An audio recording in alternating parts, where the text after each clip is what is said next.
আজ আমরা দুবাইয়ের বিষয়ে কিছু আলোচিত জিনিস জেনে নেব।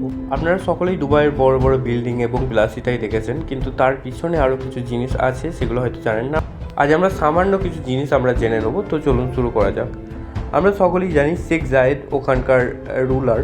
ওনার ওয়াইফ প্রিন্সেস হায়া বিনতে আল হুসাইন, ওনার বিবাহ বিচ্ছেদ 2021 সালে হয়েছিল এবং উনি কম্পেনসেশন চেয়েছিলেন আপনার, এবং সেই কম্পেনসেশনে আপনার চেয়েছিল $1 বিলিয়ন।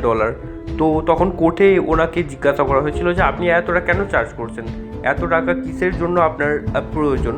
তো তিনি বলেছিল যে আমি যে তুলনায় বিলাসিতা করেছি সেজন্য এতটা আমার প্রয়োজন। তো কোর্ট থেকে যখন জানতে চাওয়া হয়েছিল যে আপনার কী কী বিলাসিতা ছিল, আমরা সেটা জানতে চাই, তো তখন বলা হয়েছিল যে আমাকে 30 থেকে 40টা ম্যানশনের অ্যাক্সেস দেওয়া ছিল এবং আমাকে প্রত্যেক বছর $100 মিলিয়ন, অর্থাৎ আপনার বর্তমান সময়ে 800 থেকে 900 কোটি টাকা পার ইয়ার হাত খরচা দেওয়া হতো। তো এই সমস্ত জিনিসগুলো শুনে তখন সবাই হতবাক হয়ে গেছিলো এবং অনেক ক্যালকুলেশনের পর তখন সিদ্ধান্তে এসেছিল যে 554 মিলিয়ন পাউন্ড দিতে হবে। তো উনি তারপরে ডিভোর্সের পর উনি ওনার মেয়েদেরকে নিয়ে ইংল্যান্ডেই থেকে যায় এবং পড়াশোনা আরম্ভ করায়। আর এছাড়াও যেগুলো জানার বিষয় যে